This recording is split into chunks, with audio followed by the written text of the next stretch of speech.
Anarchism by Daniel Guérin. Preface. There has recently been a renewal of interest in anarchism.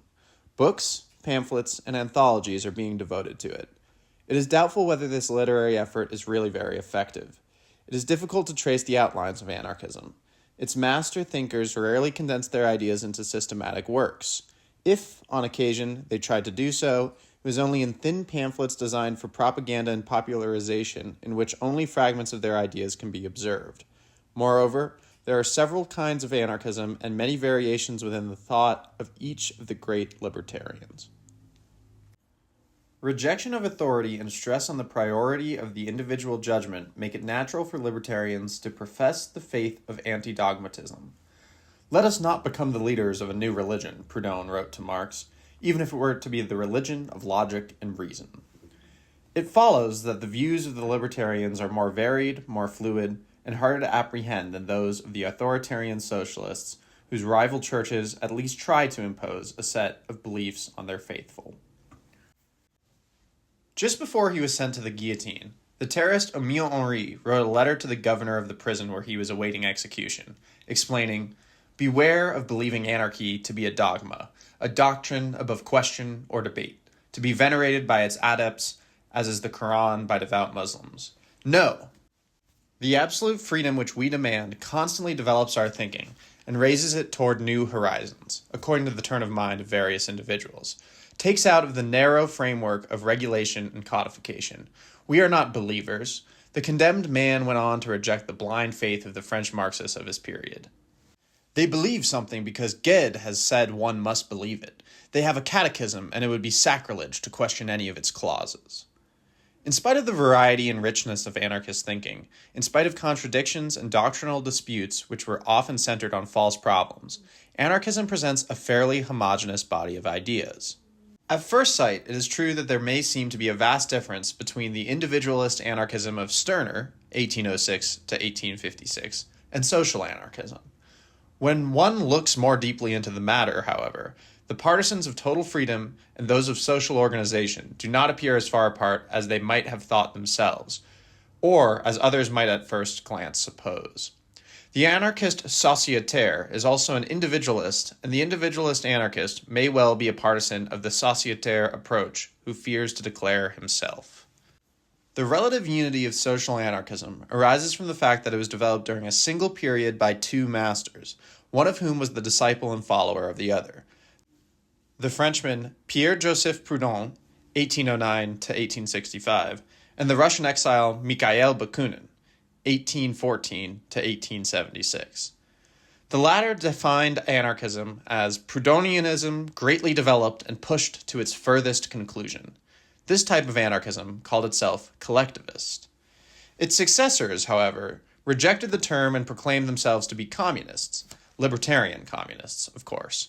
One of them, another Russian exile, Peter Kropotkin, 1842 to 1921, bent the doctrine in a more rigidly utopian and optimistic direction, but his scientific approach failed to conceal its weaknesses.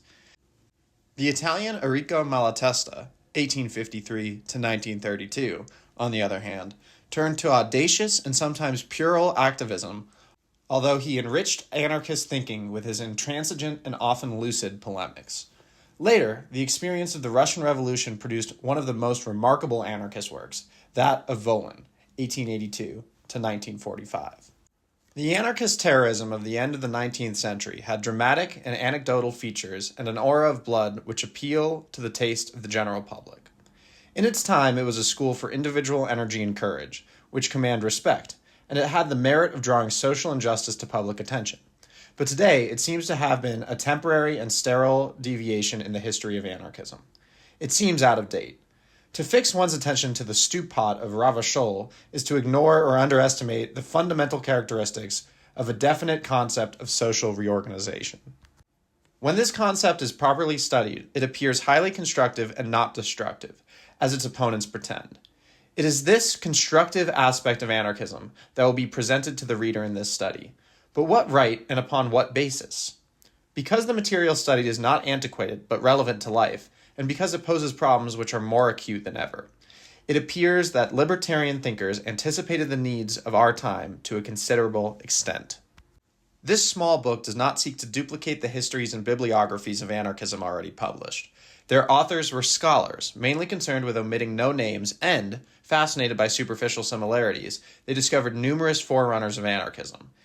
They gave almost equal weight to the genius and to his most minor follower, and presented an excess of biographical details rather than making a profound study of ideas. Their learned tomes leave the reader with a feeling of diffusion, almost incoherence, still asking himself what anarchism really is. I have tried a somewhat different approach. I assume that the lives of the masters of libertarian thought are known. In any case, they are often much less illuminating for our purpose than some writers imagine. Many of these masters were not anarchists throughout their lives, and their complete works include passages which have nothing to do with anarchism. To take an example, in the second part of his career, Proudhon's thinking took a conservative turn. His verbose and monumental De la Justice, 1858, was mainly concerned with the problem of religion, and its conclusion was far from libertarian. In the end, in spite of passionate anti-clericalism, he accepted all the categories of Catholicism, subject to his own interpretations, proclaimed that the instruction and moral training of the people would benefit from the preservation of Christian symbolism, and in his final words seemed almost ready to say a prayer. Respect for his memory inhibits all but a passing reference to his salute to war, his diatribes against women, or his fits of racism. The opposite happened to Bakunin. His wild early career as a revolutionary conspirator was unconnected with anarchism. He embraced libertarian ideas only in 1864, after the failure of the Polish insurrection in which he played a part. His earlier writings have no place in an anarchist anthology. As for Kropotkin, his purely scientific work, for which he is today celebrated in the USSR as a shining light in the study of national geography, has no more connection with anarchism than his pro-war attitude during the First World War. In place of a historical and chronological sequence, an unusual method has been adopted in this book. The reader will be presented in turn with the main constructive themes of anarchism, and not with personalities. I have intentionally omitted only elements which are not specifically libertarian, such as the critique of capitalism, atheism, anti-militarism, free love, etc. Rather than give secondhand and therefore faded paraphrases unsupported by evidence, I have allowed quotations to speak directly as far as possible. This gives the reader access to the ideas of the masters in their warm and living form, as they were originally penned. Secondly, the doctrine is examined from a different angle. It is shown in the great periods which it was put to the test by events: the Russian Revolution of 1917, Italy after 1918, the Spanish Revolution of 1936. The final chapter treats what is undoubtedly the most original creation of anarchism: workers' self-management as it has been developed in the grip of contemporary reality in Yugoslavia and Algeria, and soon, perhaps, who knows, in the USSR. Throughout this little book, the reader will see two conceptions of socialism contrasted and sometimes related to one another, one authoritarian, the other libertarian.